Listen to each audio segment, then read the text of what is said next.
Shalom Bapak Ibu Saudara yang terkasih di dalam nama Tuhan Yesus Kristus. Pada saat ini kita bersyukur kepada Tuhan Allah yang hebat dan perkasa di dalam hidup kita, yang selalu memberkati kita senantiasa, selalu menyertai kita. Kita ada sampai saat ini boleh melakukan aktivitas kita bukan karena kehebatan kita, tapi semua karena anugerah Tuhan, semua karena kasih karunia Tuhan. Bapak Ibu yang terkasih di dalam nama Tuhan Yesus Kristus, pada saat ini kita akan melakukan pendalaman Alkitab. Kita persiapkan hati dan pikiran kita berdoa.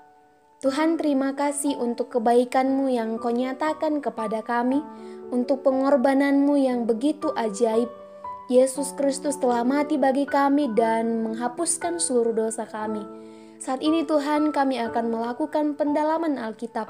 Tuhan berkati kami, Tuhan tolong kami, agar firman-Mu dapat kami pahami dan kami boleh lakukan di dalam kehidupan kami. Terpujilah Tuhan, dalam nama Yesus kami berdoa. Amin. Bapak Ibu Saudara yang terkasih di dalam nama Tuhan Yesus Kristus, tema pendalaman Alkitab kita pada saat ini adalah melakukan perkara besar dengan berdoa. Kata doa dan kata dosa adalah berbeda, sekalipun hanya beda satu huruf. Dosa tidak berkenan kepada Allah, tetapi doa itulah yang disenangi oleh Bapa kita yang di sorga.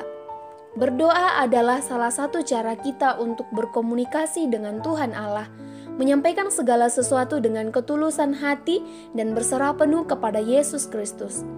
Tidak jarang ada banyak orang yang canggung untuk berdoa. Dikatakan berdoa itu adalah hal yang sulit. Berdoa itu adalah orang-orang yang kudus saja. Berdoa itu orang-orang yang rajin beribadah saja. Aku tidak layak untuk berdoa karena aku tidak pernah ke gereja. Berdoa bagi orang percaya adalah berkomunikasi dengan Bapa yang ada di sorga. Ketika kita berbicara kepada Bapa kita yang ada di dunia ini, mungkin sering kita tidak didengar dan tidak direspon. Tetapi ketika kita berbicara kepada Bapa kita yang ada di sorga, percayalah, kita akan mendapatkan jawaban ataupun respon, dan tidak satu kata pun yang dilewatkan oleh Allah. Semua yang terucap dari mulut bibir kita. Dengan berdoa, kita dapat melakukan perkara-perkara besar. Di dalam Yakobus 5 ayat 15, dan doa yang lahir dari iman akan menyelamatkan orang sakit itu, dan Tuhan akan membangunkan dia, dan jika ia telah berbuat dosa, maka dosanya itu akan diampuni. Ketika kita berdoa, memohon belas kasih Allah diberikan bagi kita yang lemah. Ketika kita berdoa, doa kita tidak bisa membiarkan Allah diam saja. Tetapi ketika kita berdoa, Allah akan langsung bekerja karena Allah memiliki belas kasih yang amat dalam bagi manusia yang dikasihinya. Dan Yesus senang dengan orang-orang yang berdoa. Di dalam pendalaman Alkitab pada saat ini ada beberapa pertanyaan yang harus kita jawab. Yang pertama, mengapa harus berdoa? Karena dengan berdoa kita dapat melakukan perkara-perkara yang besar yang tidak mungkin bagi manusia. Di dalam Yohanes 11 ayat 41 sampai ayat yang ke-43, demikian kebenaran firman Tuhan. Maka mereka mengangkat batu itu, lalu Yesus menengadah ke atas dan berkata, "Bapa, aku mengucap syukur kepadamu, karena Engkau telah mendengarkan aku. Aku tahu bahwa Engkau selalu mendengarkan aku. Tetapi oleh karena orang banyak yang berdiri di sini mengelilingi aku mengatakannya supaya mereka percaya bahwa Engkaulah yang mengutus aku." Dan sesudah berkata demikian, berserulah ia dengan suara keras, "Lazarus, marilah keluar." Ketika Yesus mampu melakukan perkara yang besar, maka anak-anak Tuhan Yesus pun harus berani melakukan perkara yang besar dengan berdoa. Pertanyaan yang kedua, bagaimana seharusnya doa orang Kristen? Kita boleh lihat di dalam Markus 11 ayat yang ke-24. Demikian firman Tuhan, "Karena itu aku berkata kepadamu, apa saja yang kamu minta dan doakan, percayalah bahwa kamu telah menerimanya, maka hal itu akan diberikan kepadamu." Kepastian didengar oleh Bapa kita yang di sorga, karena kasih Allah di dalam Yesus Kristus bagi manusia, sehingga segala sesuatu yang dapat disampaikan kepada Yesus. Di dalam 2 Korintus 12 ayat 7-10, jawaban doa melebihi permintaan. Pertanyaan yang ketiga, apa yang harus dihindari ketika berdoa? Yang pertama, tidak egois. Yang kedua, tidak berdoa untuk mengutuki orang lain. Yang ketiga, tidak mendoakan diri sendiri. Yang keempat, tidak mengutamakan diri sendiri. Yang kelima, tidak berdoa untuk mencelakakan orang lain. Yang keenam, tidak berdoa untuk memuaskan hati dan keinginan daging. Doa yang demikian tidak akan mendapatkan hasil apa-apa.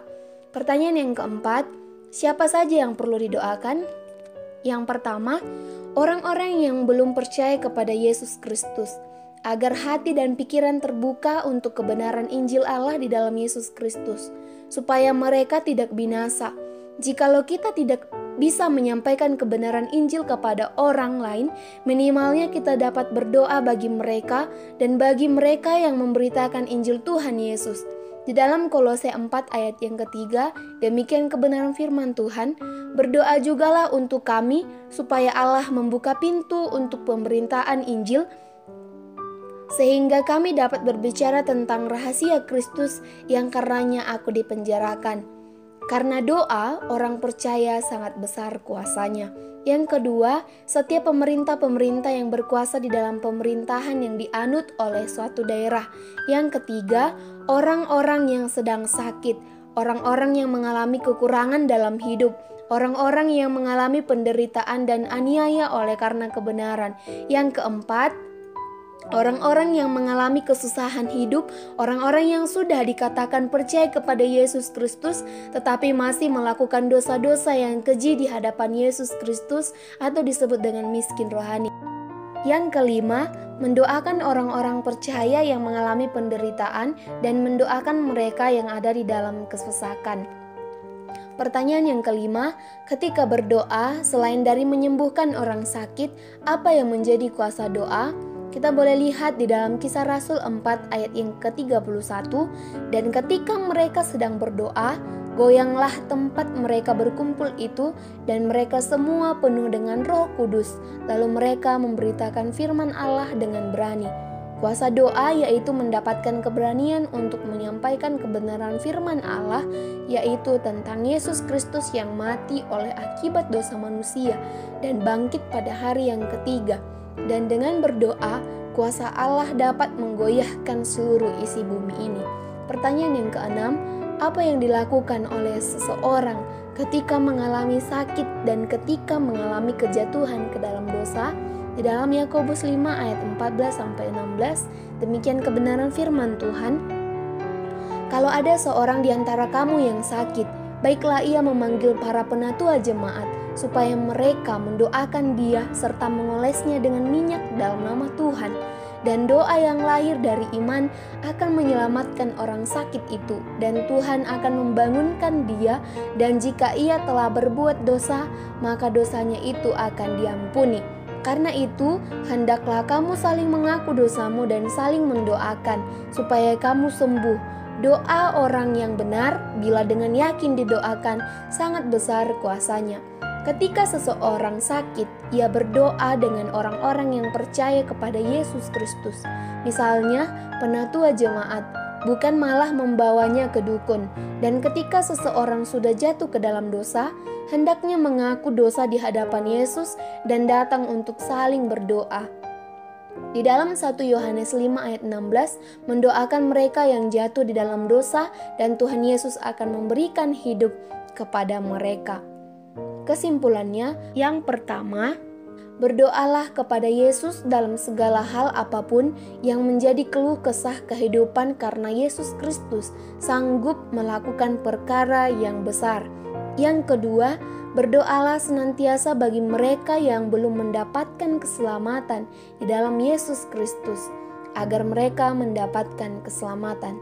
Yang ketiga, berdoalah dan berjaga-jagalah dalam segala hal, karena Yesus Kristus tidak akan tinggal diam ketika kita sudah berdoa kepadanya.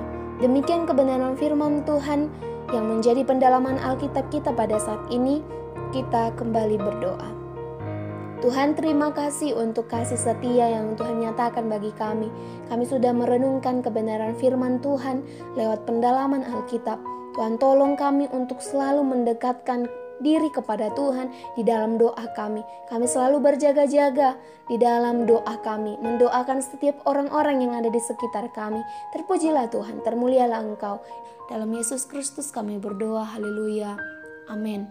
Demikian pendalaman Alkitab kita. Tuhan Yesus memberkati kita semuanya. Shalom.